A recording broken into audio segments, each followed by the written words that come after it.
ربي جل الله ما في قلبي غير الله لا إله إلا الله محمد رسول الله আউযু বিল্লাহি মিনাশ শাইতানির রাজিম বিসমিল্লাহির রহমানির রহিম সালামুন আলাইকুম ওয়া রাহমাতুল্লাহি ওয়া বারাকাতুহু।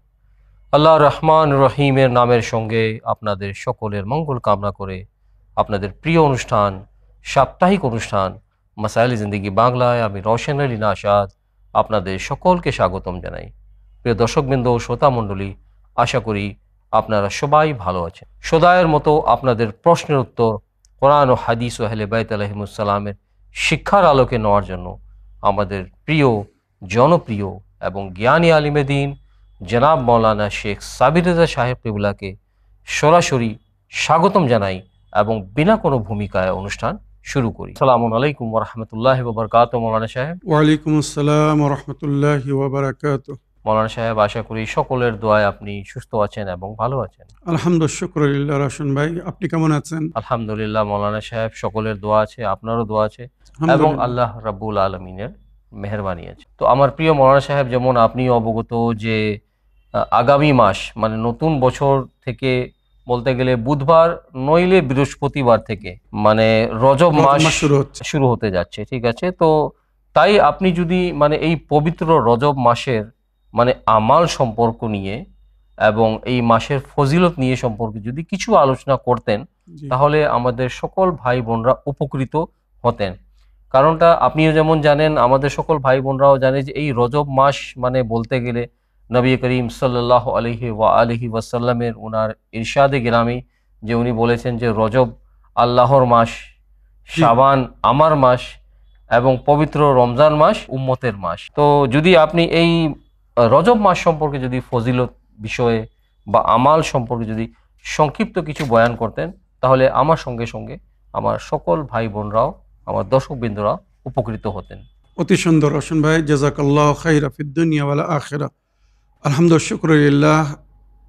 আমাদের প্রিয় দর্শক ও শ্রোতাবৃন্দ, যেমন রওশন ভাই বললেন, ইনশাআল্লাহ আগামী সপ্তাহে বুধবার নইলে বৃহস্পতিবার থেকে রজব মাস শুরু হচ্ছে, যে মাসের সম্পর্কে আমার প্রিয় রওশন ভাই স্মরণ করিয়ে দিয়েছেন যে নবী করিম সাল্লাল্লাহু আলাইহি ওয়াসাল্লামের হাদিস, আলা ইন্না শাহর রাজাব শাহরুল্লাহ ওয়া শাবান শাহরি ওয়া রমদান শাহর উম্মতি। নবী করিম সাল্লাল্লাহু আলাইহি ওয়াসাল্লামের হাদিস, রজব আল্লাহর মাস। চিন্তা করুন, রজব আল্লাহর মাস, সুতরাং এই মাসে কেউ যদি রোজা রাখে তো সে আল্লাহর মেহমান হবে। শাবান ও শাহরি, আর শাবান আমার মাস, সুতরাং শাবান মাসে যদি কেউ রোজা রেখে আমাকে রাজি বা খুশি করে তো আমি তার শেফাত করব। জি জি। ওয়া শাহরু রমজান শাহরু উম্মতি, আর পবিত্র রমজান মাস আমার উম্মতের মাস। সুতরাং হাদিস বলছে, আলা মান সামা মিন রাজাব ইয়াওমান ইস্তাওজাবা রিদওয়ানুল্লাহিল আকবার, যদি কেউ রজব মাসে একটা রোজা রাখে তো সে আল্লাহর মর্জি পাবে। ওয়াবতাআদা আনহু গাযাবাল্লাহ, আর আল্লাহর গজব তার থেকে দূরে চলে যাবে, দূরে সরে যাবে। ওয়া আগলাকা আনহু বাবু মিন আবওয়াবিল নার, আর জাহান্নামের যে 7টি দরজা তার থেকে একটি দরজা তার উপরে বন্ধ করে দেওয়া হবে। একটি রোজার ফজিলত কিন্তু। এবারে যদি কেউ 7টি রোজা রাখে তার মানে জাহান্নামের সমস্ত দরজা তার জন্য বন্ধ করে দেওয়া হবে। আর তারপরে যদি সে রোজা রাখে তো ওই হিসেবে জান্নাতে তার জন্য দরজা খুলতে থাকবে, আর ওই হিসাবে তার স্থান মানে জান্নাতে দারাজাত যেটা হবে সেটা উচ্চ হতে থাকবে, বুলন্দ হতে থাকবে। যেটা হাদিস বলছে, ইমামে মুসা কাদিম আলাইহিস সালাম এবং ইমামে জাফর সাদিক আলাইহিস সালাম বলেছেন, মান সামা ইয়াওমান মিন রজব তাবাআদাত আনহুন নারু মাসিরাতা সানাতিন, যদি কেউ রজব মাসে একটি রোজা রাখে তো জাহান্নাম তার থেকে এত দূরে চলে যাবে 1 বছরের সমতুল্য পথ। 1 বছর যদি মানুষ চলে যে দূরত্ব, তত দূর জাহান্নাম তার থেকে দূরে চলে যাবে। ওয়ামান সামা সালাসাতা আইয়াম ওয়াজাবাত লাহুল জান্নাহ, আর যদি কেউ 3 দিন রোজা রাখে তো জান্নাত তার উপরে ফরজ হয়ে যাবে। এ বিষয়ে আরো অনেক হাদিস আছে রওশন ভাই। আমি এই বুধবারে নইলে বৃহস্পতিবারে ইসলামিক বাংলা অনুষ্ঠানে রজব মাসের ফজিলত, বরকত এবং আমাল নিয়ে বিস্তারিত আলোচনা করব। তাই আমি আপনাদের কাছে অনুরোধ করছি, আপনারা বুধবার এবং বৃহস্পতিবারের এপিসোড দেখতে ভুলবেন না, কেননা মাসাইলে জিন্দেগিতে অনেকের প্রশ্নের উত্তর দিতে হয়। তো এখানে হয়তো আমি ওই বিস্তারিত আমাল সমূহ সবকিছু আজকে বলতে পারছি না। তবে এই মাসে বিশেষ করে তওবা ও ইস্তেগফার করতে বলা হয়েছে। যে যত তওবা ও ইস্তেগফার করবে, রশন ভাই হাদিস বলছে, আল্লাহ রাব্বুল আলামিন তার তত গুনাহকে মুছে দেবেন আর তার নেকিকে বৃদ্ধি করে দেবেন। আর এই মাস যদি সে আল্লাহ রসুল আহলে বাইতের তালিমাত হিসাবে প্রবাহিত করে বা অব্যাহত হয়, তো ইনশাআল্লাহ এই রজব মাসের শেষে সে একটি আন্তরিক শান্তি পাবে।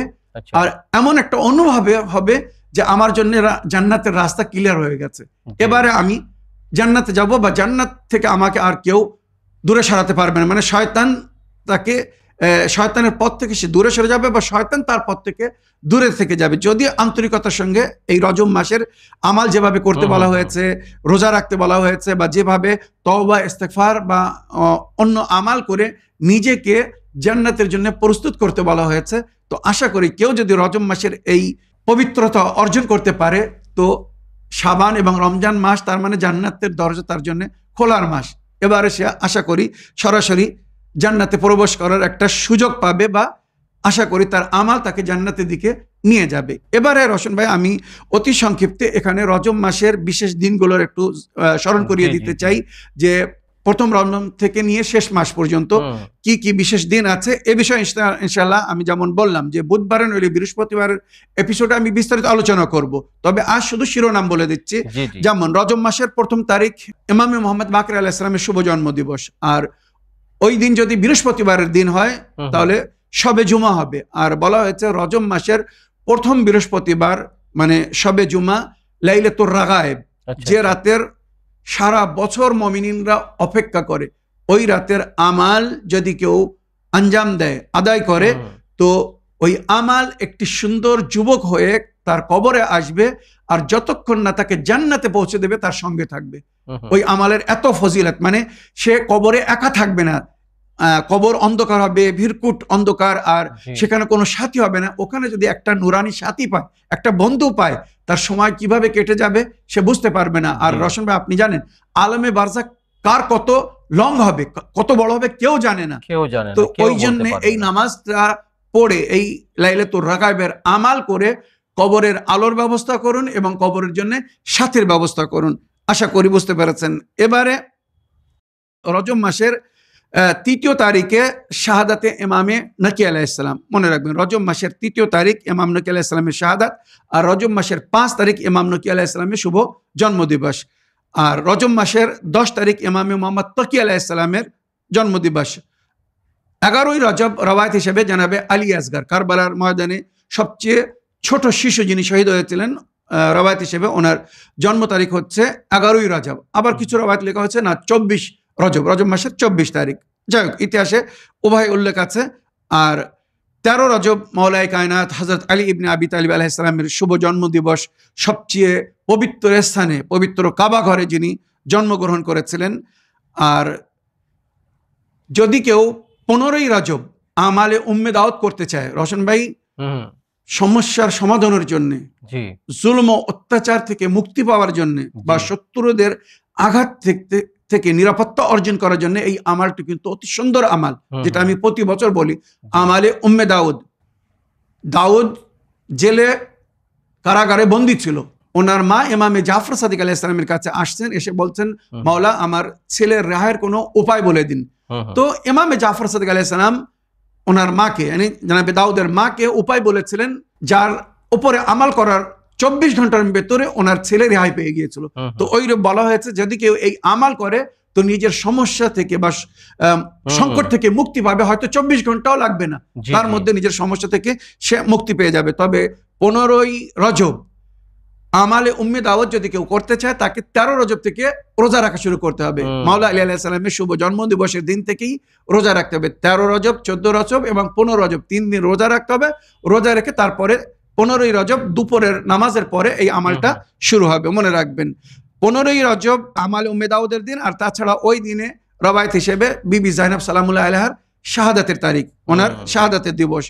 আর 20 রজব জানাবে সাকিনা, শাহজাদে সাকিনা বিনতে ইমাম হোসেন আলাইহিস সালামের শুভ জন্ম দিবস।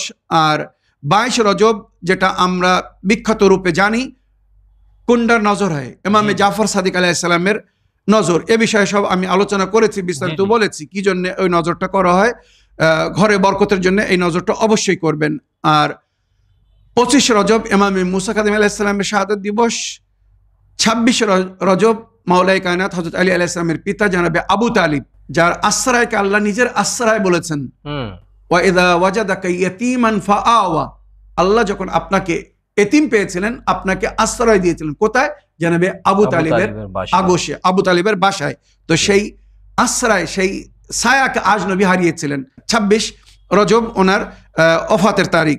আর 27 রজব মানে 26 রজবের দিনগত রাত শবে মেরাজ, লাইলাতুল মেরাজ যাকে বলা হয়, যে রাত্রে নবী করিম সাল্লাল্লাহু আলাইহি ওয়াসাল্লাম মেরাজে গিয়েছিলেন। আর ওই রাতের পরে 27 রজবের দিনে নবী করিম সাল্লাল্লাহু আলাইহি ওয়াসাল্লাম মবউস বা রিসালাত হয়েছিলেন, বা নিজের প্রকাশ্য রিসালাতের ঘোষণা করেছিলেন।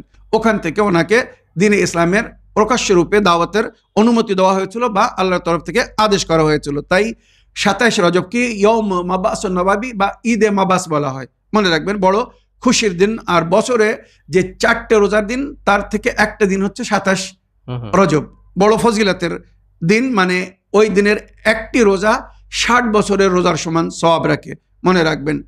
আর 27 রজব নবী করিম সাল্লাল্লাহু আলাইহি ওয়াসাল্লামের মাবাস বা ঈদে মাবাসের দিন। 28 রজব যেদিন ইমাম হোসেন আলাইহিস সালাম কারবালার উদ্দেশ্যে মদিনাকে ত্যাগ করেছিলেন, মদিনাকে ছেড়েছিলেন। 28 রজব মদিনা থেকে সফর শুরু করে উনি আগে মক্কায় গিয়েছিলেন, তারপরে ওখান থেকে 8 জিলহিজ্জা উনি কারবালার জন্য রওনা হয়েছিলেন। কেননা এজিদি সেনাবাহিনী মক্কায় পবিত্র কাবা ঘরে ওনাকে হত্যা করার জন্য এসেছিল। তো উনি কাবা ঘরের সম্মানের রক্ষার জন্য, পবিত্রতাকে বাঁচানোর জন্য ওখান থেকে হজকে উমরায় পরিবর্তন করে, তাবদিল করে উনি কাবা ঘর থেকে বাইরে চলে গিয়েছিলেন, যাতে কাবা ঘরের সম্মান আঘাত না পায়। তো এই পুরো রজব মাসের যে বিশেষ পর্ব বা পার্বণ আমি সারাংশ বললাম, এ বিষয়ে ইনশাআল্লাহ আমি বিস্তারিত আলোচনা করব বুধবার নইলে বৃহস্পতিবারের এপিসোডে। আপনারা ওগুলো ভালো করে মন দিয়ে শুনবেন। প্রিয় দর্শকবৃন্দ, আসুন সময় হচ্ছে আপনাদের পাঠানো টেক্সট মেসেজ পড়ার। তো দেখি কোথা থেকে কে কি জানার ইচ্ছুক, কার কি প্রশ্ন। সালামুন আলাইকুম মৌলানা সাহেব এবং রোশন আলী ভাই, আপনাদের দুইজনকে অশেষ সালাম ও শ্রদ্ধা জানাই। আমার দুটি প্রশ্ন ছিল। 1 নম্বর প্রশ্ন, নামাজ পড়ার সময় আমার খুব সন্দেহ হয়, নিয়ত করেছি কিনা, সূরা পড়েছি কিনা, জিকির করেছি কিনা, তাশাহুদ পড়েছি কিনা। যদি এই ধরনের সন্দেহ হয় তো আমার কর্তব্য বা দায়িত্ব কি? আমার 2 নম্বর প্রশ্ন, নামাজের রেকাত সন্দেহ হয়, এটি তৃতীয় রেকাত না চতুর্থ রাকাত, না চতুর্থ না পঞ্চম রাকাত। আবার অনেক সময় সন্দেহ হয় এটা প্রথম রাকাত না দ্বিতীয় রাকাত। এই ক্ষেত্রে আমার করণীয় কি, দয়া করে জানাবেন। ওয়া আলাইকুম আসসালাম ওয়া রাহমাতুল্লাহি ওয়া বারাকাতুহু। প্রিয় ভাই বা বোন, সুন্দর প্রশ্নের মাধ্যমে মাসায়েল জিন্দেগি বাংলা অনুষ্ঠানকে সহযোগিতা করার জন্য আমি আপনার ধন্যবাদ জানাই। মৌলানা সাহেব নাম বা ঠিকানা উল্লেখ করেন নাই। ভাই বা বোনের প্রশ্ন যে নামাজ পড়ার সময় অনেকের সন্দেহ হয়, এটা কিন্তু খুব প্র্যাকটিক্যাল প্রশ্ন, খুব বাস্তব প্রশ্ন। জি জি জি, অধিকাংশ অনেক। আর মানে দেখা যায় যে নামাজ পড়ার সময় কনসেন্ট্রেশনটা বেশি ডাইভার্ট হয়। ইয়েস ইয়েস, শয়তান মানে মনটা ঘুরিয়ে দেয়। জি জি। তো মানে কথা হচ্ছে এনার ইন শর্টে যে নামাজ পড়ার সময় মনকে কিভাবে স্থির করা যাবে, যাতে নামাজ পড়ার সময় মানে এই যে সন্দেহ হয় যে প্রথম রেকাত পড়ছি না দ্বিতীয় রেকাত না তৃতীয় রেকাত, তাশাহুদ পড়ছি কিনা, নিয়ত করেছে কিনা, তাকবীরাতুল ইহরাম বলেছে কিনা, তো কি করলে এই মানে এই সন্দেহগুলো থেকে বাইরে আসা যাবে? আর তাছাড়া সন্দেহ হলে কি করতে হবে, যদি এই ধরনের সন্দেহ হয় তখন কি করতে হবে, উনি এই বিষয়ে জানতে চেয়েছেন। ওয়ালাইকুম আসসালাম ওয়া রাহমাতুল্লাহি ওয়া বারাকাতুহু। আমার প্রিয় ভাই বা বোন, অতি সুন্দর এবং একটি প্র্যাকটিক্যাল বা বাস্তব প্রশ্ন করার জন্য আপনাকে অসংখ্য ধন্যবাদ জানাই। এটা কিন্তু আমাদের সকলের জীবনে এমন ঘটনা ঘটে বা ঘটতে পারে। অনেক সময় নামাজের নিয়ত করার পরে সন্দেহ হয়, কিছুক্ষণ পরে সূরা আলহাম পড়ছি, সন্দেহ হচ্ছে আমি নিয়ত করেছি কিনা, সন্দেহ হচ্ছে আমি ঠিকভাবে তাকবীরাতুল ইহরাম আল্লাহু আকবার বলেছিলাম কিনা। অনেক সময় সন্দেহ হয় আমি কিরাত করেছি কিনা, মানে দ্বিতীয় সূরা পড়ছি, সন্দেহ হচ্ছে আমি আলহাম পড়েছি কিনা। কি রুকুতে গিয়ে সন্দেহ হচ্ছে আমি দ্বিতীয় সূরা পড়েছিলাম কিনা। তো কেরাতে সন্দেহ হয়, অনেক সময় জিকির করেছে কিনা, মানে রুকুত জিকির পড়েছিলাম কিনা, সেজদার জিকির পড়েছিলাম, এই ধরনের অনেক সময় সন্দেহ হয়। কিন্তু বিশেষ করে তাশাহুদের সময় সন্দেহ হয় কি আমি তাশাহুদ পড়েছে কিনা, মানে উঠে দাঁড়ানোর পরে সন্দেহ হয় তাশাহুদ পড়েছে কিনা। তো এইগুলো খুব প্র্যাকটিক্যাল প্রশ্ন। তো আমার প্রিয় ভাই বাবুন, দেখুন আমরা যে নামাজ পড়ি, নামাজের অংশ 3 ভাগে ভাগ করা হয়েছে। একটি হচ্ছে ওয়াজিবে রুকনি, আর একটি হচ্ছে সাধারণ ওয়াজিব, আর একটি হচ্ছে নফল বা সুন্নত। রশন ভাই, তো শরীয়তে বলা হয়েছে যদি সুন্নত জিনিসে সন্দেহ হয়, যেটা নফল, পড়লে সওয়াব, না পড়লে কোনো অসুবিধা নেই, নামাজে কোনো ত্রুটি হবে না, তো এগুলো বিষয়ে যদি সন্দেহ হয় তো সন্দেহ করো, গুরুত্ব দিও না, নামাজকে কন্টিনিউ করো। ঠিক, যেগুলো নফল জিকির আমরা পড়ি, তো বলা হয়েছে এতে কোনো গুরুত্ব দিও না, নামাজকে কমপ্লিট করো। তবে যে দুটি জিনিস ওয়াজিব এবং ওয়াজিবে রুকনি, ফরজ এবং রুকুন, রুকুন যেমন নিয়াত, তাকবীরাতুল ইহরাম, কিয়াম, রুকু এবং সেজদা, দুটি সেজদা, এই 5টি জিনিস হচ্ছে মনে রাখবেন রুকুন, যেটা না হলে নামাজ হবে না। সুতরাং রুকুনের মধ্যে যদি কোনো সন্দেহ সৃষ্টি হয় তো শরীয়ত বলছে ওখানে নামাজ ভঙ্গ করে দাও, বাতিল তোমার নামাজ, পুনরায় আবার নিয়াত করে নামাজ শুরু করো। যেমন আল্লাহু আকবার বলে আমি নামাজ শুরু করেছি, সূরা আলাম পড়ছিলাম, হঠাৎ মনে হচ্ছে যে নিয়াত করেছিলাম কিনা, হয়তো মনে হয় নিয়াত করিনি, আমি নিয়াত করতে ভুলে গিয়েছি, কি এশার নামাজ পড়ছি, সন্দেহ হচ্ছে আমি এশার নিয়াত করলাম না মাগরিবের নিয়াত করলাম। মনে রাখবেন নিয়াতে যদি সন্দেহ হয় তো শরীয়ত বলছে আপনার নামাজ বাতিল, ওই নামাজটা ছেড়ে দিতে হবে, ততক্ষণই সঙ্গে সঙ্গে ভঙ্গ করে আবার নিয়াত করে নামাজ শুরু করতে হবে। ওইরূপ সূরা আলাম পড়ার সময় সন্দেহ হচ্ছে আমি তাকবীরাতুল ইহরাম, যেটা ওয়াজিবে রুকনি, তাকবীরাতুল ইহরাম বলেছিলাম কিনা, যদি সন্দেহ হয় সঙ্গে সঙ্গে ওখানে নামাজকে ভঙ্গ করে দিন, পুনরায় নিয়ত করে তাকবীরাতুল ইহরাম বলে নামাজকে শুরু করুন।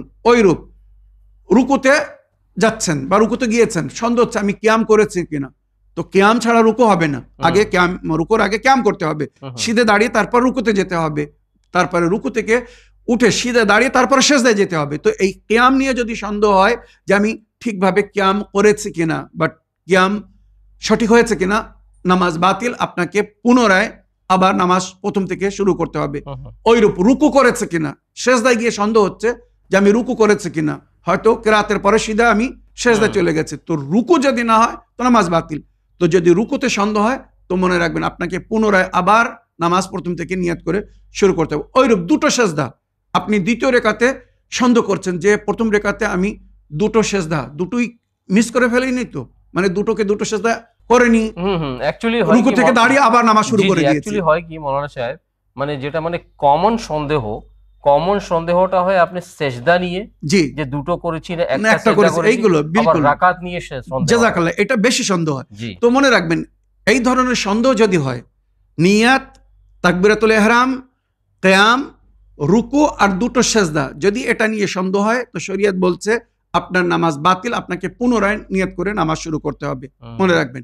এছাড়া বাকি যে সমস্ত ফরজ, যেমন তেলাওয়াত, কিরাত যাতে বলি, সূরা আনআম বা অন্য আরেকটা সূরা তেলাওয়াত করতে হবে রুকুতে যাওয়ার আগে, তো রুকুতে যাওয়ার আগে যদি মনে পড়ে যে আমি সূরা আনআম পড়েছি কিনা, তো শরীয়ত বলছে ওখানে আপনি রুকুতে যাওয়ার আগে সূরা আনআম পড়ুন, অন্য আরেকটা সূরা পড়ে তারপরে রুকুতে যান, যদি সন্দেহ হয়। ওইরূপ সেজদা করার পরে, মনে কোনো সেজদা করার পরে সন্দেহ হচ্ছে যে দুটো সেজদা করেছি না একটা করেছি, মানে যদি দুটোই সন্দেহ হয় তাহলে নামাজ বাতিল, দুটোর মধ্যে কোনো একটা আমি করেছি, অবশ্যই একটা সেজদা নিয়ে সন্দেহ হচ্ছে যে আমি একটা সেজদা হয়তো ছেড়ে দিয়েছি, এইভাবে সালাম পড়ছি, সন্দেহ হচ্ছে যে আমি তাশাহুদ পড়েছে কিনা, তো ওই অবস্থায় যদি থাকে তো তাশাহুদ পড়বে আগে, তারপরে সালাম পড়বে। কিন্তু নামাজের শেষে নামাজ হয়ে গেছে, এবারে সন্দেহ হচ্ছে যে আমি তাশাহুদ পড়েছে কিনা, তো শরীয়ত এখানে বলছে তোমার নামাজ বাতিল না, ওই নামাজ সংশোধন হবে। সংশোধন হবে মানে যেগুলো রুকুন না, সাধারণ ওয়াজিব, যেমন কেউ যদি কেরাত করতে ভুলে যায়, কোনো জিকির ভুলে যায়, বা একটা সেজদা ভুলে যায়, বা তাশাহুদ ভুলে যায়, তো নামাজ শেষ করে আগে যেটা ভুলে গিয়েছে ওটা আদায় করবে। মনে করুন আলাম পড়তে ভুলে গিয়েছে, আগে আলাম পড়ে নেবে, বা তাশাহুদ পড়তে ভুলে গিয়েছে, এই যে আলামটা যে আদায় করবে কি বসে করবে না খাড়া? ওইভাবে বসেই পড়বে। সেজদা একটা ভুলে গিয়েছে, একটা সেজদা করে নেবে, নামাজ শেষ করে আগে একটা সেজদা করবে, যেটা ইনকমপ্লিট রয়ে গেছে, মানে সন্দেহ হচ্ছে, সেজদা করে নেবে। তাশাহুদ ভুলে গিয়েছে, আগে তাশাহুদ পড়ে নেবে, তাশাহুদ পড়ার পরে এবারে ওই ভুলের সংশোধনের জন্য বলা হয়েছে, আমরা এটাকে বলি রিপেয়ারিং, মানে রিপেয়ার করবে, নামাজকে ঠিক করবে। তো কি করবে? নবী বলছেন ওখানে দুটি সেজদায় সহু করো, সঙ্গে সঙ্গে নিয়াত করবে ওই তাশাহুদ যে অবস্থায় পড়েছে ওই অবস্থায়, কেবলা থেকে কিন্তু ডাইরেকশন চেঞ্জ করলে হবে না, মুখ এদিক ওদিক ঘোরালে হবে না, ওই অবস্থায় সোজা কেবলার দিকে মুখ করে নিয়াত করবে যে আমি তাশাহুদ ভুলে যাওয়ার কারণে, মনে রাখবেন তাশাহুদ ভুলে যাওয়ার কারণে দুটি সেজদায় সহু করিতেছি কুরবাতান ইলাল্লাহ, বা একটি সেজদা ভুলে যাওয়ার কারণে দুটি সেজদায় সহু করিতেছি কুরবাতান ইলাল্লাহ। এইভাবে যে অংশটা ভুলে গিয়েছে সেই অংশের নাম নিয়ে নিয়ত করবে যে আমি একটি সেজদা ভুলে গিয়েছি তার কারণে সেজদায় সহু করিতেছি, দুটি সেজদায় সহ করিতেছি কুরবাতান ইলাল্লাহ, বা তাশাহুদ ভুলে গিয়েছি তার জন্য সেজদায় সহু করিতেছি কুরবাতান ইলাল্লাহ। আল্লাহু আকবার বলে এবারে সেজদায় যাবে। সেজদায় গিয়ে বিসমিল্লাহ ওয়া বিল্লাহ আসসালামু আলাইকা আইয়ুহান নবী ওয়া রাহমাতুল্লাহি ওয়া বারাকাতুহু বলে সেজদা থেকে উঠে বসবে, বসে শুধু আল্লাহু আকবার বলে আবার সেজদায় যাবে, আবার বিসমিল্লাহ ওয়া বিল্লাহ আসসালামু আলাইকা আইয়ুহান নবী ওয়া রাহমাতুল্লাহি ওয়া বারাকাতুহু বলে সেজদা থেকে উঠে বসে তাশাহুদ এবং সালাম পড়ে নামাজকে শেষ করবে। নামাজ তার কমপ্লিট হয়ে যাবে, পুনরায় ওই নামাজ আর পড়তে হবে না। মৌলানা সাহেব, আপনি তো বললেন যেমন সাজদায়ে সহুর জন্য নিয়ত করতে হবে, জি, কেউ যদি সূরা ফাতিহা বা সূরা ইখলাস বা সূরা ইন্না আনজালনাহু ভুলে যায় তার জন্যও কি নিয়ত করতে হবে? ওইভাবে আগে মনে করো সূরা আলহাম পড়ে নেবে, যেটা ভুলে গিয়েছে ওটা পড়বে, দ্বিতীয় সূরা ভুলে গিয়েছে সেটা পড়বে। তার জন্য কি না, নিয়ত আছে? সূরা আলহাম পড়ার সময় কোনো নিয়ত করার দরকার নেই, সেজদায় সহু করার সময় নিয়ত করতে হবে যে আমি মনে করুন দ্বিতীয় সূরা পড়তে ভুলে গিয়েছিলাম, তার জন্য সেজদায় সহু করতেছি কুরবাতান ইলাল্লাহ। তো মনে রাখবেন আমার প্রিয় ভাই বা বোন, এইভাবে স্টেপ বাই স্টেপ আপনাকে পদক্ষেপ নিতে হবে।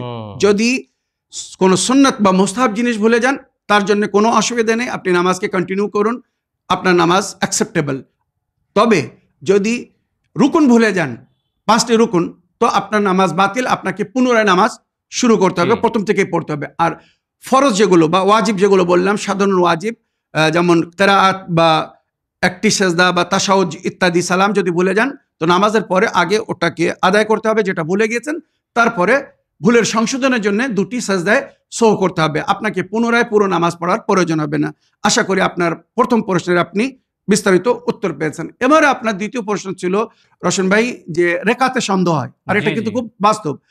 অধিকাংশ সন্দেহ মানে 4 রেকাতি নামাজে এটা তৃতীয় রেকাত না চতুর্থ, এটাই বেশি সন্দেহ হয়, কিন্তু সবচেয়ে বেশি সন্দেহ হয় কত সময় যে না পঞ্চম রেকাত পড়ে নিলাম নাকি, হ্যাঁ এটা তৃতীয় না না চতুর্থ না পঞ্চম, যে এক রেকাত বেশি পড়ে নিয়ে দাঁড়িয়ে পড়েছে হয়তো, এরকম সন্দেহ হয়। তো তৃতীয় এবং চতুর্থ রেকাতে যদি সন্দেহ হয় তো ওটাকে চতুর্থ মনে করে আপনাকে নামাজ পুরো করতে হবে, তাশাহুদ সালাম পড়ে এবারে উঠে সিধে দাঁড়াতে হবে, আর 1 রেকাত নামাজে এহতিয়াত পড়তে হবে। যদি 1 রেকাত কম থেকে যায় তো এটা পুরো হয়ে যাবে, আর যদি আগেই অলরেডি আপনি 4 রেকাত পড়ে থাকেন তো এটা নফল নামাজ গণ্য হবে, এর জন্য সওয়াব পাবেন। মনে রাখবেন নামাজের রেকাতে যদি সন্দেহ হয় কম বা বেশিতে, তখন এইভাবে তার সংশোধন করতে বলা হয়েছে। যেমন 3 এবং চতুর্থ রেকাতে যদি সন্দেহ হয় তো আপনি ওটাকে চতুর্থ মনে করে নামাজকে শেষ করুন, নামাজের শেষে উঠে দাঁড়িয়ে নিয়ত করবেন যে আমি মনে করুন জোহর নামাজের তৃতীয় এবং চতুর্থ রেকাতে সন্দেহ হওয়ার কারণে 1 রেকাত নামাজে এহতিয়াত পড়িতেছি কুরবাতান ইলাল্লাহ। আল্লাহু আকবার, আল্লাহু আকবার বলে শুধু সূরা আলহাম পড়তে হবে, অন্য কোনো দ্বিতীয় সূরা না। তৃতীয় এবং চতুর্থ রেকাতে আপনারা জানেন হয় সূরা আলহাম পড়তে বলা হয়েছে, আর নইলে তাসবিহাতে আরবা পড়তে বলা হয়েছে, আর তাসবিহাতে আরবা পড়া উত্তম, সুবহানাল্লাহ ওয়ালহামদুলিল্লাহ ওয়ালা ইলাহা ইল্লাল্লাহ ওয়াল্লাহু আকবার, এটা 3 বার পড়তে বলা হয়েছে। কিন্তু যদি কেউ নামাজে সন্দেহ করে তৃতীয় এবং চতুর্থ রেকাতে, তো ওখানে এহতিয়াত নামাজ পড়ার সময় তাসবিহাতে আরবা পড়লে হবে না, শুধু একবার সূরায়ে আলহাম পড়তে হবে, কেননা শরীয়তের হুকুম লা সালাতা ইল্লা বিফাতিহাতিল কিতাব, কোনো নামাজ কবুল হবে না সূরায়ে আলহাম ছাড়া। তো একবার সূরায়ে আলহাম পড়বেন, তারপরে রুকু, আল্লাহু আকবার রুকুতে, রুকুর পরে 2 সেজদা, 2 সেজদার পরে তাশাহুদ ও সালাম পড়ে নামাজকে শেষ করবেন, আপনার নামাজ পুরো হয়ে যাবে। যদি 1 রেকাত কম থেকে থাকে এটা পুরো হয়ে গেল, আর যদি অলরেডি আপনি প্রথমেই 4 রেকাত পড়ে নিয়েছিলেন এটা নফল গণ্য হবে, এর জন্য আপনি সওয়াব পাবেন। এবারে দ্বিতীয় ছিল যেটা রোশন ভাই স্মরণ করে দিলেন, যে সন্দেহ হয় যেটা চতুর্থ না পঞ্চম, মানে অলরেডি 4 হয়ে গিয়েছে, মানে এটা পঞ্চম পড়ছি কিনা। তো শরীয়ত বলছে যদি দাঁড়ানো অবস্থায় মনে করুন আপনি দাঁড়িয়েছেন আর সন্দেহ হচ্ছে যে এটা চতুর্থ না পঞ্চম, তো শরীয়ত বলছে সঙ্গে সঙ্গে বসে পড়ো, তাশাহুদ সালাম পড়ে নামাজকে পুরো করুন, আপনার 4 রেকাত নামাজ পুরো হয়ে গেছে। কিন্তু একটা যে কিয়াম বেশি হয়ে গেছিল, যে চতুর্থ রেকাতের পরে আপনি যে দাঁড়িয়েছিলেন, ওর জন্য সেজদায় সহু করতে হবে। নিয়ত হবে আমি একটি কিয়াম বেশি হওয়ার কারণে দুটি সেজদায় সহু করিতেছি কুরবাতান ইলাল্লাহ, আল্লাহু আকবার বলে সেজদায় যেতে হবে। বিসমিল্লাহ ওয়া বিল্লাহ আসসালামু আলাইকা আইয়ুহান নবী ওয়া রাহমাতুল্লাহি ওয়া বারাকাতুহু বলে সেজদা থেকে উঠতে হবে। আবার আল্লাহু আকবার বলে সেজদায় যেতে হবে। বিসমিল্লাহ ওয়া বিল্লাহ আসসালামু আলাইকা আইয়ুহান নবী ওয়া রাহমাতুল্লাহি ওয়া বারাকাতুহু বলে সেজদা থেকে উঠে বসে তাশাহুদ সালাম পড়ে নামাজকে শেষ করুন। আপনার নামাজ কমপ্লিট, আর কিছু করা লাগবে না, পুনরায় ওই নামাজ পড়া লাগবে না। তো এত সুন্দরভাবে যেটা বললাম এটাকে স্মরণে রাখবেন, এগুলো কিন্তু খুব প্র্যাকটিক্যাল এবং বাস্তব। এবারে রশন ভাই ওনার শেষ প্রশ্ন ছিল যে যদি নামাজে এক রেখাতে এবং দ্বিতীয় রেখাতে সন্দেহ হয়, যদি কোনো নামাজে প্রথম রেখাতে এবং দ্বিতীয় রেখাতে সন্দেহ হয় তো নামাজ বাতিল। তার মানে আমার ধ্যান নামাজে নেই, আমার মন নেই যে আমি নামাজ শুরু করেছি এটা আমার প্রথম রেখাত না দ্বিতীয় রেখাত, মানে এতটাও যদি মনে না থাকে তো নামাজ বাতিল। মনে রাখবেন, ওই জন্য বলা হয়েছে কেউ যদি সকালের নামাজে রেখাতে সন্দেহ করে বা মাগরিবের নামাজে রেখাতে সন্দেহ করে এটা প্রথম রেখাত না দ্বিতীয় রেখাত না তৃতীয় রেখাত, মাগরিবের যেমন 3 রেখাত, তো তার নামাজ বাতিল। পুনরায় আবার নিয়ত করে নামাজ পড়তে বলা হয়েছে। সংশোধন শুধু 4 রেখাতি নামাজে, যদি 4 রেখাতি নামাজে সন্দেহ হয় সেখানে সংশোধন আছে, কিন্তু 2 রেখাতি নামাজে যেমন সকালের নামাজ বা 3 রেখাতি নামাজ যেমন মাগরিবের নামাজ বা কোনো নামাজের প্রথম 2 রেখাতে যদি সন্দেহ হয় যে এটা প্রথম রেখাত না দ্বিতীয় রেখাত পড়ছি, আপনার নামাজ বাতিল। আপনি পুনরায় নামাজ ভেঙে আবার নতুন করে নিয়ত করে নামাজ পড়বেন। প্রিয় দর্শকবৃন্দ, আসুন আরেকটি টেক্সট মেসেজ পড়ি, দেখি কার কি প্রশ্ন। আসসালামু আলাইকুম, আমি আব্দুর রহমান লিখছি রাজশাহী, বাংলাদেশ থেকে। প্রিয় রোশন ভাই ও শ্রদ্ধেয় মৌলানা সাহেব, আশা করি আপনারা দুজনেই ভালো আছেন।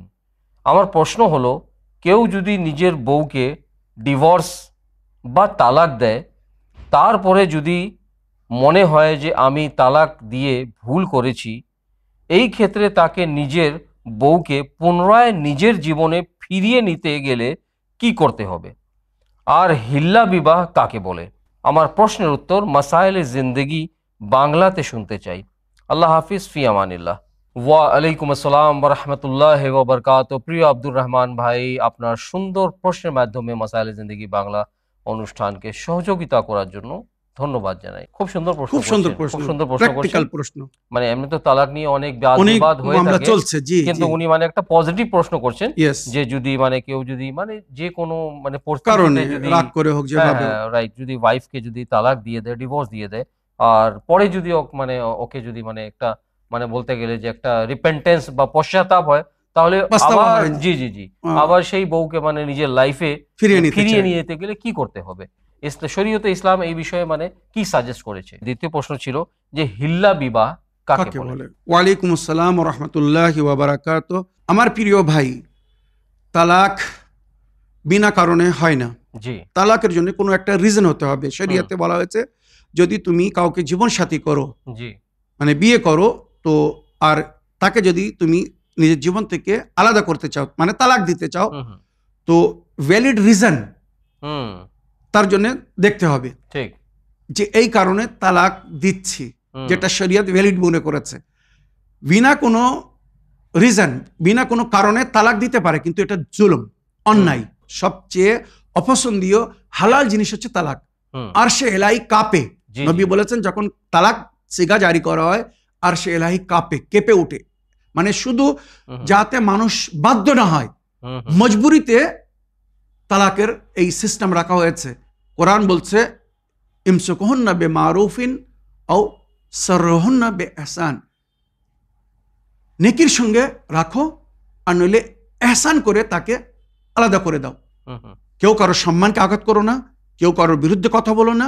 যদি স্বামী স্ত্রীর মধ্যে মনোমিল না হয় বা ভুল ত্রুটি দেখা যায়, এমন ভুল যার হয়তো কোনো ক্ষমা নেই বা স্বামী হয়তো ক্ষমা করতে পারছে না, সে নিজের স্ত্রীকে তালাক দিতে পারে।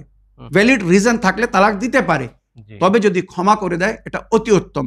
আর যদি ক্ষমা না করতে পারে আর তালাক যদি অনিবার্য হয়ে যায়, রশন ভাই যেটা আমাদের সামনে যখন কেস আসে, তো আমরা সবসময় উভয় পক্ষকে এক জায়গায় করি, ডাকি, বলে বোঝাই, তাদের মধ্যে ভ্যালিড রিজন আছে কিনা দেখি, ওখানে কম্প্রোমাইজ করানোর চেষ্টা করি, ভুল ভাঙানোর চেষ্টা করি, আর যাতে তাদের জীবনটা আগে বাড়ে, আবার যেন মিলেমিশে থাকতে পারে। যখন 2 থেকে 3 বার বোঝানোর পরেও বলে যে হুজুর মনে হচ্ছে না যে আমরা একসঙ্গে জীবনযাপন করতে পারবো, আমাদের বিচ্ছেদ হওয়াই, আলাদা হওয়াই আমাদের মঙ্গল, যা সে নিজের জীবনে যদি আমরা আলাদা জীবনযাপন করি এতে আমাদের মঙ্গল, তখন আমি তালাকে সিগা জারি করি, তার আগে না। মানে উভয় পক্ষ আমাকে লিখে দেয় যে আমরা আপনার কথা শুনেছি, আপনি আমাদেরকে যেভাবে উপদেশ করেছেন সবকিছু মেনে চলার চেষ্টা করেছি, তারপরেও লাগছে না বা মনে হচ্ছে না যে আমরা একসঙ্গে জীবনযাপন করতে পারবো। তো কেউ কাউকে ধরে রাখতে পারে না রশন ভাই, মজবুর করতে পারে না। তো এক্ষেত্রে তালাক দিতে পারেন। তবে কোরআন কি বলছে?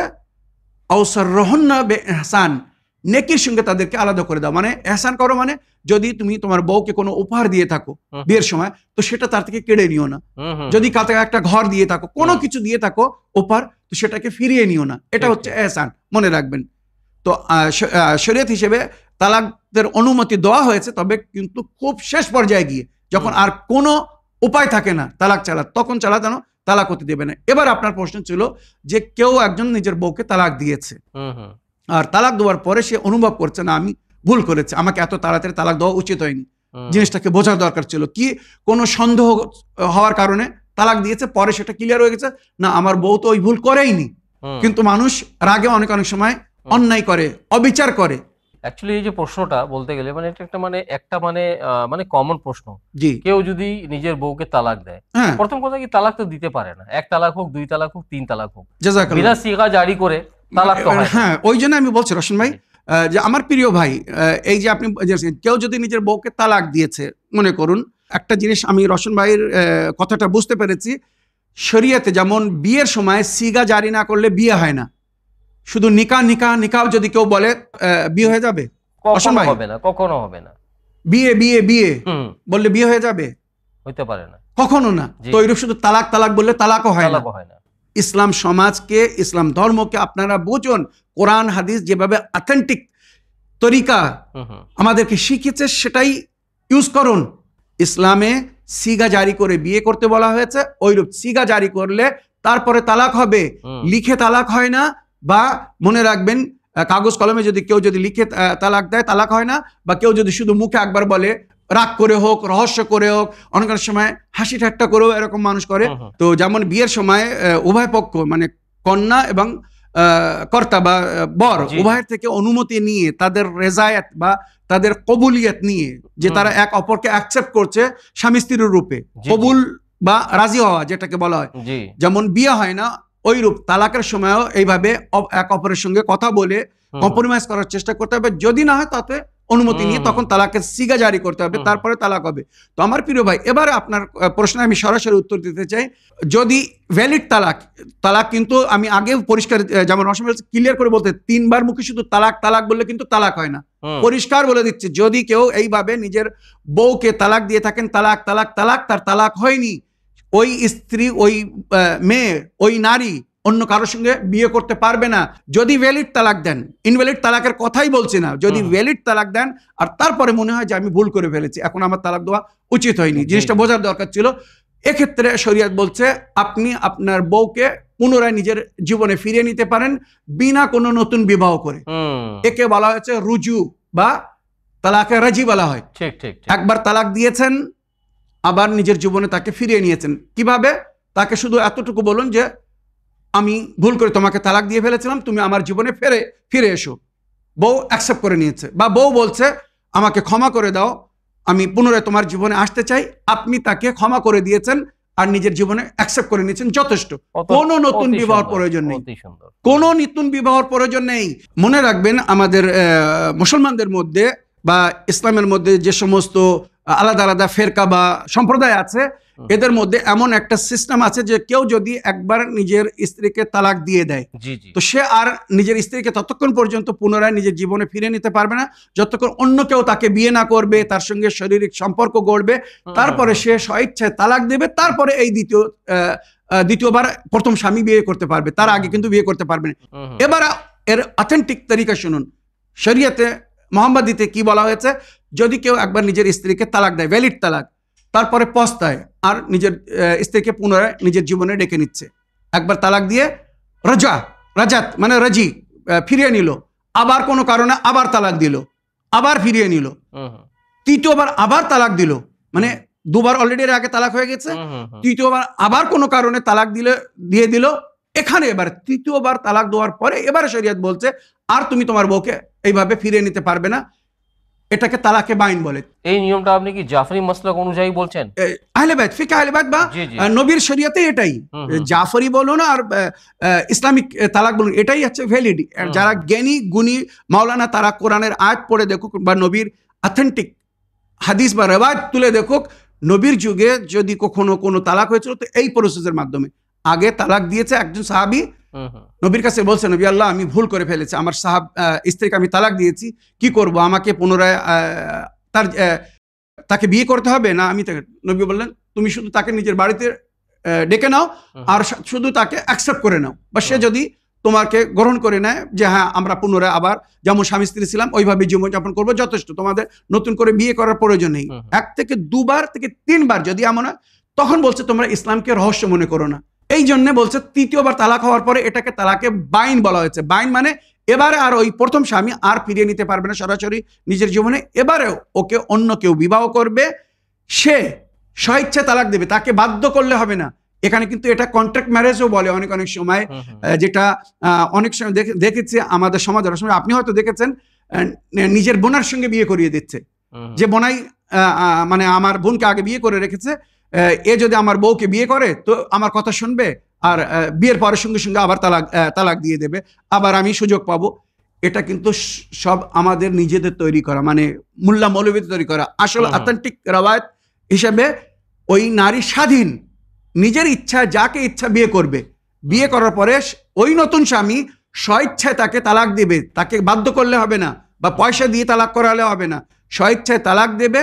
আর এর জন্য এটাও শর্ত কিন্তু নতুন স্বামী তার সঙ্গে শারীরিক সম্পর্কে থাকবে, তারপরে সে তালাক দিবে, তারপরে ওই স্বামীর ইদ্দাত পুরো করবে, মানে দ্বিতীয় বিয়ে হওয়ার পরে যে তালাক হয়েছে ওই তালাকের ইদ্দাত পুরো করার পরে যদি আবার প্রথম স্বামী বিয়ে করতে চায় তখন সিগা জারি করে, যেমন প্রথমবার বিয়ে করেছিল ওইভাবে নতুন পুনরায় আবার তাকে বিয়ে করতে হবে, আর সরাসরি নিজের জীবনে তাকে ডেকে নিতে পারবে না। তো মনে রাখবেন এই হচ্ছে তালাকের অথেন্টিক প্রসেস যেটা আমি বললাম। তো যদি আপনার ভুল করে তালাক দিয়ে থাকেন বা কেউ ভুল করে যদি তালাক দিয়ে দেয় তো নিজের স্ত্রীকে পুনরায় নিজের জীবনে ডেকে নিতে পারবে, কোনো অসুবিধা নেই।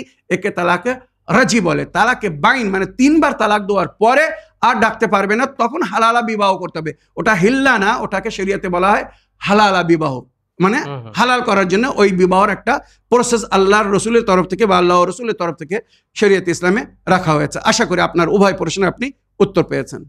তো প্রিয় দর্শকবৃন্দ, আসুন এবারে সময় হচ্ছে আপনাদের পাঠানো ভয়েসমেল প্লে করার। তো দেখি শুনি কোথা থেকে কে কি জানার ইচ্ছুক। আসসালামু আলাইকুম মাওলানা সাহেব, আশা করি আপনি ভালো আছেন। অনেক অনেক ধন্যবাদ মাওলানা সাহেব এত সুন্দর সুন্দর কথা বলার জন্য। মাওলানা সাহেব আমি একটা প্রশ্ন রাখছি, এটা আমি মাসলামাইল জিন্দেগিতে শুনতে চাই। মাওলানা সাহেব, হাসবুন আল্লাহু ওয়া নিমাল ওয়াকিল, ইয়া মাওলা ইয়া নাসির, এর মানে কি, ইয়ার অর্থ কি, আর ইয়া কতবার বলতে হবে, ইয়ার কি ফজিলত মাওলানা সাহেব এটা বলবেন। আল্লাহ ইলাহা ইল্লা আনতা সুবহানাকা ইন্নী কুনতু মিনাজ জালিমিন, ইউনূস সূরা এটা কতবার বলতে হবে, ইয়ার কি ফজিলত মাওলানা সাহেব এটা বলবেন। মাওলানা সাহেব, একটা আলেমকে স্বপ্নে দেখা তার ব্যাখ্যা কি হতে পারে মাওলানা সাহেব? সে আলেম তো আপনি, ইয়ার একটু উত্তর দিবেন মাওলানা সাহেব। ওয়া আলাইকুম আসসালাম ওয়া রাহমাতুল্লাহি ওয়া বারাকাতুহু। প্রিয় আপা ও বোন, সুন্দর প্রশ্নের মাধ্যমে মাসাইলে জিন্দেগি বাংলা অনুষ্ঠানকে সহযোগিতা করার জন্য আমি আপনার ধন্যবাদ জানাই। তো উনি প্রশ্ন করছেন যে হাসবুনাল্লাহু ওয়া নি'মাল ওয়াকিল ওয়া নি'মাল মাওলা ওয়া নি'মান নাসির, এর মানে ব্যাখ্যা জানার ইচ্ছুক, অনুবাদ জানার ইচ্ছুক এবং ফজিলত জানার ইচ্ছুক। এবং ওনার দ্বিতীয় প্রশ্ন হচ্ছে যে সূরা আম্বিয়ার জিক্রে ইউনিসিয়ার আয়াতের উনি ব্যাখ্যা বা ফজিলত জানার ইচ্ছুক, যেটা মানে আমরা সবাই জানি যে এই দুটি আয়াত বলতে গেলে খুব ফেমাস, জি ফেমাস, সবাই জানি আমরা প্রায়। এবং আপার মানে আরেকটি প্রশ্ন ছিল যে কেউ যদি কোনো আলিমে দ্বীনকে স্বপ্নে দেখে তাহলে এটা মানে কি বোঝায়? ওয়ালাইকুম আসসালাম ওয়া রাহমাতুল্লাহি ওয়া বারাকাতুহু। আমার প্রিয় বোন বা আপা, আপনার সুন্দর ভয়েসমেলের জন্য আপনাকে ধন্যবাদ জানাই। আমার প্রিয় আপা, আপনার প্রথম প্রশ্ন ছিল বিখ্যাত একটি বিরদ বা জিকির সম্পর্কে। জি, ওই বিরদ বা জিকির পড়তে আপনি একটু ভুল করেছেন, কিছু মনে করবেন না। আসল বিরদ হচ্ছে বা জিকির হচ্ছে হাসবুনাল্লাহু ওয়া নি'মাল ওয়াকিল, নি'মাল মাওলা ওয়া নি'মান নাসির। মনে রাখবেন এই জিকিরকে শরিয়াতের ভাষায় হিসনুন হাসিনুন বা হিরদুন মাকিনুন বলা হয়েছে। আল্লাহর সমস্ত নবী আউলিয়ারা এই বিরত পড়তেন। আল্লাহর কেল্লা বলা হয়েছে এই হিরসকে, এই জিকিরকে। আর হিরসে মাকিন মানে নিরাপত্তার একটি আশ্রয় বলা হয়েছে এই জিকিরকে। আল্লাহর সমস্ত নবীরা এই জিকির করতেন। এই জিকির মানে কি, এর অর্থ আগে বলে দিই রশিদ ভাই। হাসবুনাল্লাহ ওয়া নি'মাল ওয়াকিল, আমার জন্য আল্লাহ যথেষ্ট, আর আল্লাহ আমার সুন্দর রক্ষক, প্রোটেক্টর, বা আমার ওয়াকিল। ওয়াকিল মানে যে নিজের ক্লায়েন্টকে বাঁচায়, আপনি জানেন তো। আল্লাহ যদি কারোর ওয়াকিল হয়ে যায় তো তার সমস্ত দিক থেকে রক্ষা করবে। মানে বলতে গেলে আল্লাহ যদি কারো ওকালতি করে সে তো কেস জিতবে। জাযাকাল্লাহ, জাযাকাল্লাহ, সুন্দর কথা বলেছেন। তো হাসবুনাল্লাহ ওয়া নি'মাল ওয়াকিল, আমার জন্য আল্লাহই যথেষ্ট, যেটা কোরআনও বলছে ওমাই ইয়াতাওয়াক্কাল আলাল্লাহ ফাহুয়া হাসবুহ, যে আল্লাহর উপরে বিশ্বাস রাখবে সেই আল্লাহই তার জন্য যথেষ্ট হবে। তো এখানে বলা হয়েছে হাসবি আল্লাহ ওয়া নি'মাল ওয়াকিল, মানে আমার জন্য আল্লাহ যথেষ্ট, বা হাসবুনাল্লাহ মানে আমাদের জন্য আল্লাহ যথেষ্ট। হাসবুনাল্লাহ ওয়া নি'মাল ওয়াকিল, কত সুন্দর সে আমার রক্ষক বা আমার ওয়াকিল। মনে রাখবেন নি'মাল মাওলা ওয়া নি'মান নাসির, এখানে আপনি একটু ভুল করেছেন। দ্বিতীয় হচ্ছে নি'মাল মাওলা ওয়া নি'মান নাসির। নি'মাল মাওলা মানে কত সুন্দর আমার অভিভাবক। তো নি'মাল মাওলা মানে আল্লাহ আমাদের কত সুন্দর অভিভাবক, ওয়া নি'মান নাসির, আর কত সুন্দর মদদগার। জি জি। সুতরাং এই বিরদ যদি কেউ পড়ে তো নবীর রওয়ায়াত হিসাবে ওই বান্দা আল্লাহর হেফাজতে থাকবে, আর দুশমন তাকে কোনো প্রকারের ক্ষতি করতে পারবে না। আর নবী যখন যুদ্ধে যেতেন তো আগে যোদ্ধাদেরকে জমা করে, মানে সৈনিককে জমা করে, নিজের সাহাবীদেরকে, যুবকদেরকে জমা করে এই বিরদ শেখাতেন, যে সব সময় তোমাদের মুখের উপরে যেন এই বিরদ থাকে, হাসবুনাল্লাহ ওয়া নি'মাল ওয়াকিল, নি'মাল মাওলা ওয়া নি'মান নাসির। যদি তোমরা আল্লাহর হেফাজতে থাকো কেউ তোমাদের ক্ষতি করতে পারবে না। মনে রাখবেন এইটা নবী বিশেষ করে পড়তে বলেছেন। জনাবে ইব্রাহিম নবী যখন আগুনে যাচ্ছিলেন বা ওনাকে আগুনে ফেলা হচ্ছিল, উনি সেই সময় এই বিরদ পড়েছিলেন, হাসবুনাল্লাহ ওয়া নি'মাল ওয়াকিল, নি'মাল মাওলা ওয়া নি'মান নাসির। আগুন ফুলে পরিবর্তন হয়ে গিয়েছিল। আল্লাহ এইভাবে নিজের বান্দাদের হেফাজত করে। মনে রাখবেন সমস্ত আল্লাহর নবী বা ওলি বা রসুল্লাহ এই বিরদ করেছেন। আর নবী বলেছেন যখন তোমরা কোথাও যাবে তো এই বিরদ পড়ে যাবে বা এই বিরদ পড়তে থাকবে, আল্লাহর হেফাজতে থাকবে। শত্রুদের যদি ভয় আসে সঙ্গে সঙ্গে এই বিরদ পড়া শুরু করবে, শত্রু দমন হয়ে যাবে। মানে তোমার থেকে ভয় পাবে, তোমার শত্রুর ভয় হবে না, তখন শত্রু তোমার থেকে ভয় পাবে। বালা ও মুসিবত থেকে রক্ষা পাওয়ার জন্য সমস্ত বিষয় সফলতা অর্জন করে, মানে আল্লাহর দায়িত্ব যখন আমি নিজেকে দিয়ে দিচ্ছি, আমার আর কোনো চিন্তার কারণ হওয়া উচিত না। সুতরাং সমস্ত বিষয়ে, সমস্ত পরিস্থিতিতে এই দোয়া পড়তে বলা হয়েছে। প্রিয় বোন, আশা করি আপনার প্রথম বিরদ সম্পর্কে যেটা আপনি জানতে চেয়েছেন বুঝতে পেরেছেন। দ্বিতীয় আপনার প্রশ্ন ছিল সূরা আম্বিয়ার জিক্রে ইউনুসিয়া ফেমাস। জনাবে ইউনুস নবী যখন তিমি মাছের পেটের মধ্যে ছিলেন তখন ওনাকে আল্লাহর তরফ থেকে ফেরেশতা দিয়ে জিবরাইলের মাধ্যমে এই জিকিরের তালিম দেওয়া হয়েছিল যে তুমি এই জিকির পড়ো, আল্লাহ তোমাকে এই কষ্ট থেকে নিজাত দান করবে। সুতরাং 40 বার উনি শুধু ওই জিকিরটা পড়েছিলেন। জিকির হচ্ছে বিসমিল্লাহির রহমানির রহিম, লা ইলাহা ইল্লা আনতা সুবহানাকা ইন্নী কুনতু মিনাজ জালিমিন ফাস্তাজাবনা লাহু ওয়া নাজ্জায়নাহু মিনাল গাম্মি কাযালিকা নুনজিয়াল মুমিনিন। আল্লাহ বলছেন আমি যেমন ইউনুস নবীকে নেজাত দিয়েছিলাম, ওইরূপ যে সমস্ত মুমিনরা এই আয়াত পড়বে আমি তাকেও নেজাত দেব। কত বড় কথা! তো প্রতিদিন কমসে কম রশন ভাই যেটা বলা হয়েছে সকাল সন্ধ্যে 40 বার এই জিক্রে ইউনুসিয়া যদি কেউ পড়ে, 10-15 মিনিট লাগবে খুব বেশি, সকাল সন্ধ্যা যদি কেউ 40 বার এই জিকির পড়ে তো আল্লাহ তার ওই দিনের গুনাহ ক্ষমা করে দেবে এবং তাকে বালা ও মুসিবত থেকে রক্ষা দান করবে ইনশাআল্লাহ। যেমন ইউনুস নবী নেজাত পেয়েছিলেন ওইরূপ ওই মুমিনও নেজাত পাবে, যেটা আল্লাহ নিজে স্বয়ং এই আয়াতের মধ্যে ওয়াদা করেছেন। তো আমার প্রিয় আপা বা প্রিয় বোন, আশা করি আপনার উভয় প্রশ্নের উত্তর পেয়েছেন। এবার আপনার শেষের প্রশ্ন ছিল যে যদি কোনো আলিমকে কেউ স্বপ্নে দেখে তো এর কি তাবির হতে পারে। তো যদি কোনো আলিমে বা আমালকে কেউ স্বপ্নে দেখে, আমি একটা সাধারণ কথা বলছি আসলে, যেটা আমাদের বুজুর্গানে দিন বা ইমামে জাফর সাদিক আলাইহিস সালাম বা আহলে বাইতের তাবিরের মধ্যে এসেছে, যদি কেউ আলিমে বা আমালকে স্বপ্নে দেখে এটা তার জন্য একটি শুভ সংবাদ, মানে তার জীবনে সুখ শান্তি আসবে। আর ওই আলিমকে যাকে স্বপ্নে দেখেছে যদি তার কথা মেনে চলে, তার উপদেশ মেনে চলে, যেটা ইসলামিক উপদেশ মানে অথেন্টিক সঠিক উপদেশ যদি মেনে চলে তো তার জীবনে সুখ শান্তি আসবে আর তার মনোকামনা আশা পুরো হবে। কেননা নবী করিম সাল্লাল্লাহু আলাইহি ওয়াসাল্লামের হাদিস, আন-নাজরু ইলা ওয়াজহিল আলিম ইবাদা, আলিমের চেহারাকে দেখা ইবাদত। তো মনে করুন স্বপ্নে যদি কোনো বা আমাল আলিমকে দেখে থাকে, সে একটা ইবাদত করেছে, সে একটা সওয়াব পেয়েছে।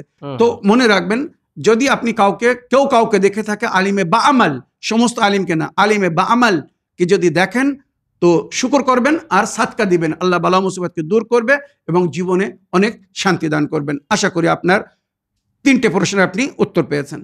তো অনুষ্ঠানের শেষ প্রশ্ন প্লে করতে চাই, আসুন দেখি শুনি কোথা থেকে কে কি জানার ইচ্ছুক। আসসালামু আলাইকুম মৌলানা সাহেব, আমি বেলডাঙ্গা, মুর্শিদাবাদ বেলডাঙ্গা থেকে রেজিনা বলছি। মৌলানা সাহেব, আপনাদেরকে দুজনকে হাজার হাজার লক্ষ কোটি সালাম। আমি মাসলামের জিন্দেগিতে প্রশ্নটা শুনতে চাই। আপনি 1641 নম্বরে মা ফাতেমা সালামু আলাইহার যে জন্মদিন, শুভ জন্মদিনের জন্য বললেন, আল্লাহর কাছে লক্ষ লক্ষ শুক্রিয়া মৌলানা সাহেব। শুনতে খুব ভালো লাগে মৌলানা সাহেব। তা আমি দুরিকাত করি, এশার নামাজের পরে প্রতিদিন দুরিকাত নামাজ পড়ি মা ফাতেমা জাহরা সালামু আলাইহা তরফ থেকে, যে আমি নিয়ত করি যে মা ফাতেমা জাহরা সালামু আলাইহার তরফ থেকে আমি দুরিকাত সালাতের ইস্তেগাসা নামাজ পড়িতেছি কুরবাতান ইলাল্লাহ। প্রথম রিকাতে পড়ি আলহামদু পড়ি, দি কুল পড়ি, দিয়ে সেজদায় যায়, সেজদায় থেকে আবার উঠে আবার দাঁড়িয়ে আবার আলহামদু পড়ি, দি কুলাউযু রব্বিন নাস পড়ি, দিয়ে 2 হাত তুলে আল্লাহু আকবার 34 বার পড়ি, দিয়ে সুবহানাল্লাহ 33 বার পড়ি, দিয়ে রুকুয় যায়, যে আবার সেজদাতে যাই তখন আলহামদুলিল্লাহ 33 বার পড়ি মৌলানা সাহেব। দি তারপরে বসে সালাম ফালাম ফিরে সবকিছু করার পরে আত্তাহিয়াতু সবকিছু বলার পরে যে মা ফাতেমা জাহরা সালামু আলাইহা যে দোয়াটা বলেন আপনি, যে আল্লাহুম্মা সাল্লি আলা ফাতেমা আবিহা বালিহা বানিহা ওয়াসিরিল মুস্তাউদাই ফিহা বিআদাদি মা আহাতা বিহি ইলমুক, 530 বার পড়ে আল্লাহর কাছে আমি দোয়া করি। তা আপনি বলবেন যে আমার নামাজটা ঠিক মতন হয় কি হয় না মৌলানা সাহেব?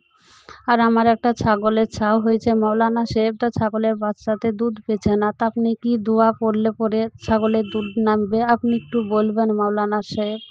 আসসালামু আলাইকুম। ওয়ালাইকুম আসসালাম ওয়া রাহমাতুল্লাহি ওয়া বারাকাতুহু। প্রিয় আপা, দোয়ায় স্মরণে রাখার জন্য এবং সুন্দর প্রশ্নের মাধ্যমে মাসাইলে জিন্দেগি বাংলা অনুষ্ঠানকে সহযোগিতা করার জন্য আমি আপনার ধন্যবাদ জানাই। ওয়ালাইকুম আসসালাম ওয়া রাহমাতুল্লাহি ওয়া বারাকাতুহু। আমার প্রিয় বোন, আপনার ভয়েসমেলের জন্য আপনাকে অসংখ্য ধন্যবাদ জানাই। তবে কিছু মনে করবেন না, আপনি যে নামাজ আর যে পদ্ধতি বললেন, আমার মনে হয় আপনার বুঝতে ভুল হয়েছে। আপনি দুটো নামাজকে এক করে ফেলেছেন, খিচুড়ি হয়ে গেছে। সালাতুল ইস্তেগাসা বেখিদমতে ফাতেমা জাহরা সালামুল্লাহ আলাইহা একটি ভিন্ন নামাজ, আর সালাতুল হাজাত প্রয়োজন পুরো হওয়ার জন্য যে নামাজটা পড়া হয় সেটা একটি ভিন্ন নামাজ। আপনি উভয় নামাজকে এক করে ফেলেছেন। আর আপনি যে পদ্ধতি বললেন, আমাদের শরীয়তে কোনো এমন নামাজের জিকির হয়নি। সালাতুল ইস্তেগাসা ভালো করে মন দিয়ে শুনুন, আমি যে এপিসোডে বলেছি মফাতুল জানান বইয়ের মধ্যে দেওয়া আছে, বা মিফতাহুল জান্নাহ যে বইটি ছাপানো হয়েছে জান্নাতের চাবি, ওর মধ্যেও আছে সালাতুল ইস্তেগাসা বিবি জাহরা সালামুল্লাহ আলাইহার খেদমতে ওই নামাজটা কিভাবে পড়ে ইস্তেগাসা করতে হবে। আপনি বলছেন আপনি মা ফাতেমার তরফ থেকে নামাজ পড়ছেন, তো আপনি মা ফাতেমার তরফ থেকে কি করে নামাজ পড়তে পারেন? আপনি নিজে নামাজ পড়ছেন মা ফাতেমার খেদমতে ইস্তেগাসা করার জন্য এবং ওনাকে ওসিলা করে আল্লাহর কাছে দোয়া করার জন্য। ওইরূপ হাজাতের নামাজ পড়তে আমি এর আগে বলেছি বিভিন্ন এপিসোডে, বা জানাবি জাহরা সালামুল্লাহ আলাইহার বিলাদাতের এপিসোডেও আমি জিকির করেছি অনেকবার বিভিন্ন এপিসোডে, যে যদি কোনো প্রয়োজন হয় তো 2 রাকাত নামাজ পড়ে তার সওয়াব জানাবে জাহরা সালামুল্লাহ আলাইহাকে হাদিয়া করুন। সকালের নামাজের মতো 2 রাকাত নামাজ পড়ে জানাবে জাহরা সালামুল্লাহ আলাইহাকে উপহার দিন, হাদিয়া করুন। তারপরে 530 বার সালাওয়াতে ফাতিমিয়া পড়ুন। আল্লাহুম্মা সাল্লি আলা ফাতিমা ওয়া আবিহা ওয়া বালিহা ওয়া বানিহা ওয়া সিররুল মুস্তাওদা'i ফিহা বিআদাদি মা আহাতা বিহি ইলমুক। এটা বলে এবারে আল্লাহর কাছে জানাবে জাহরাকে ওসিলা করে ফরিয়াদ করুন বা দোয়া করুন, আল্লাহ বিবি জাহরার ওসিলায় ওনার সাদকায় আমার এই মুশকিলকে আসান করে দিন, এই সমস্যার সমাধান করে দিন, এই রোগ থেকে আরোগ্য করে দিন, বা আমার ঋণ শোধ হয়ে যাক, বা যা কিছু মনোকামনা আসা এখানে বয়ান করুন। অতি শীঘ্র ইনশাআল্লাহ আল্লাহর কৃপায়, বিবি জাহরার ওসিলায় আপনার মনোকামনা আশা পুরো হয়ে যাবে। তো এটা হচ্ছে সালাতুল হাজাত বলা হয়, প্রয়োজনের সময় যে নামাজ। আর সালাতুল ইস্তেগাসা যেটা বৃহস্পতিবারের রাত্রে পড়তে বলা হচ্ছে, সেটাও কিন্তু একটা ভিন্ন। তো আপনি উভয় নামাজকে এক করবেন না, ভালো করে দুটোই নিয়ম বা পদ্ধতি দেখে ওইভাবে পড়ুন। আশা করি আপনি বুঝতে পেরেছেন কিভাবে ওই নামাজটা পড়তে হবে আর কিভাবে ইস্তেগাসা করতে হবে।